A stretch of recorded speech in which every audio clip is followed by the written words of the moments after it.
Bonjour, shalom, bienvenue sur ma chaîne YouTube Preacher Alan Rich, je suis serviteur de Dieu Alan Rich. Aujourd'hui, je vais vous expliquer comment des haters, des trolls, des personnes peuvent vous manipuler sur Internet sans que vous le sachiez.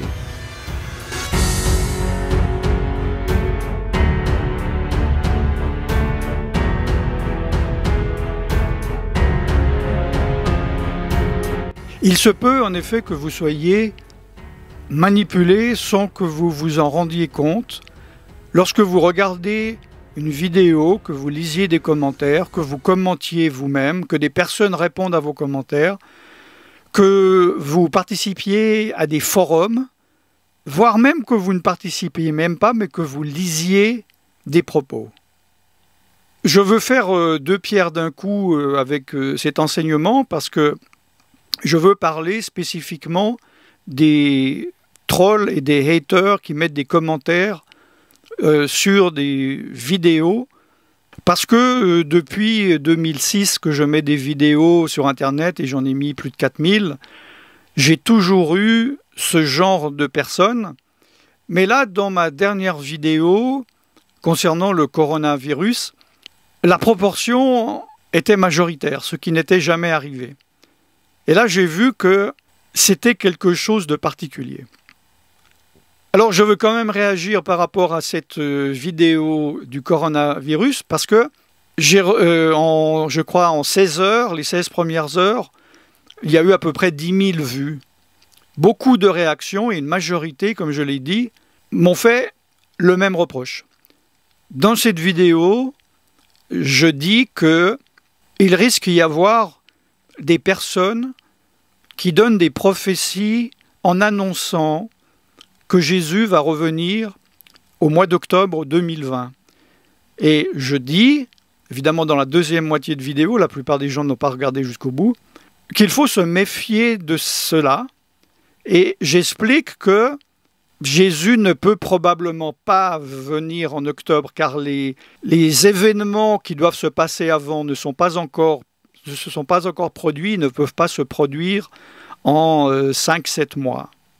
D'autre part, évidemment, nous savons que dans la Bible, il est dit que nul ne connaît l'heure ni le jour.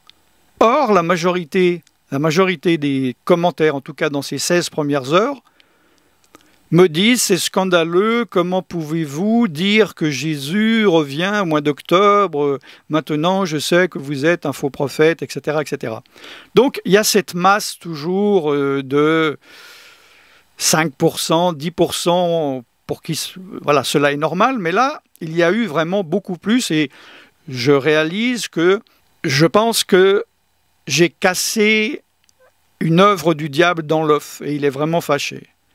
Et il s'est déchaîné dans sa haine. Parce que quand j'ai enregistré cette vidéo, c'était 3 heures après que le Vatican déclare dans son site que l'activation du pacte mondial sera déplacée à cause du coronavirus d'avril en octobre. Et j'ai eu la révélation immédiate que des personnes vont profiter de cela pour déclarer, en donnant des arguments que je donne dans la vidéo, que Jésus-Christ allait revenir et affirmer de revenir en octobre. Et donc j'ai dénoncé une œuvre du diable qu'il soit ne va pas pouvoir appliquer ou bien beaucoup moins que prévu. C'est comme ça que j'explique vraiment le déchaînement et la quantité de trolls, de haters et de suiveurs, entre guillemets. Qu'est-ce qu'un troll? À l'origine, un troll, ce mot vient des traditions scandinaves dans la magie, la sorcellerie. C'est un petit être très méchant, très mauvais qui vit dans les forêts. Et maintenant, on utilise ce mot dans le monde d'Internet. Selon Wikipédia, troll est une personne qui participe à une discussion ou à un débat sur Internet dans le but de susciter ou de nourrir artificiellement une polémique et plus généralement de perturber l'équilibre de la communauté concernée. Il peut donc s'agir d'un message sur un forum, un débat conflictuel dans son ensemble, des emails que vous pouvez recevoir. Et ils essayent donc, ou ils arrivent malheureusement, à créer artificiellement une controverse qui focalise l'attention aux dépens des échanges de l'équilibre habituel de la communauté. On pourrait dire c'est quelqu'un qui sème la zizanie, qui crée des problèmes. Alors ils peuvent être simplement des haters. Un hater, c'est quelqu'un qui a la haine en lui. Et tout ce qu'il va faire, en fait, il va déverser sa haine sur Internet par compensation, pour essayer de se sentir mieux. Mais il y a des trolls qui ont des raisons très spécifiques, comme des motivations doctrinales, religieuses, des gens d'autres religions qui essayent de détruire la foi des chrétiens, ou cela peut être politique. Voilà, il peut y avoir plein de raisons. En général, ces trolls vont dire le contraire de ce qui est dit dans des vidéos. Si je fais par exemple une vidéo où je dis « Bonjour, le ciel est bleu, au revoir », ces personnes vont se précipiter de mettre plusieurs commentaires en disant « Pourquoi ne dites-vous pas que le ciel est bleu? Pourquoi êtes-vous ambigu? Pourquoi avez-vous dit que le ciel est rouge? Vous êtes un menteur ». Et il y a un autre troll, un autre hater qui vient confirmer « Oui, je suis d'accord avec vous, je suis... etc. » Et ils vont développer ces choses. Et des personnes, peut-être vous, peuvent être manipulées parce que vous ne connaissez pas la motivation qu'il y a derrière ces personnes. En général, ils se précipitent sur les vidéos pour mettre un maximum de ce genre de commentaires, pour influencer les personnes, car nous le savons, une personne en moyenne regarde une vidéo entre 2 minutes et 10 minutes maximum avant de la commenter. Moi j'ai beaucoup de vidéos d'une demi-heure, je vois dans les statistiques, la majorité des gens ne l'ont regardé que 10 minutes, des vidéos de 10 minutes, les gens ne l'ont regardé que 2 minutes, etc. Voire, il y a véritablement, j'en ai la preuve, des personnes qui ne regardent même pas les vidéos, qui regardent le titre, qui lisent les commentaires et qui réagissent. « Ah oui, moi je suis d'accord avec vous, c'est scandaleux que cette personne ait dit ça dans cette vidéo. » Et donc cela fait boule de neige. Je vous donnerai déjà un conseil, vous qui mettez des commentaires, regardez une vidéo jusqu'au bout et en plus écoutez-la avec attention. Ne vous dites pas, tiens, comment se fait-il qu'il y a 6 personnes sur 10 qui disent cela, ça doit être vrai, donc moi je vais dire également ce que je pense. Comment fonctionnent-ils donc, ces trolls et ces haters? Ils vont dire donc le contraire de ce qui est dit dans une vidéo ou dans un forum. Ils vont poser une question dans une vidéo ou un forum qui n'a rien à voir avec le sujet pour essayer de déconcentrer le débat, désaxer le débat. Ils vont poser une question pernicieuse qui n'a l'air de rien et ils vont partir comme une graine plantée par le diable. Et les gens vont commencer à réagir à cela pour mettre de la polémique, etc., etc. J'en profite pour vous dire que dans mes vidéos, parce que j'aime pas faire des vidéos où je parle de moi, je ne laisse pas de commentaires où il y a un lien externe à une vidéo, à un site. On me dit souvent, allez voir ceci, allez voir cela. Premièrement, je n'y vais jamais, je n'ai pas le temps. Je les enlève, c'est dommage, parce que des fois, c'est des commentaires où il y a une partie très intéressante et à la fin, ils disent, allez voir, cliquez sur ce lien. Donc, désolé, je ne laisse pas, sachez que je ne laisse aucun commentaire avec un lien.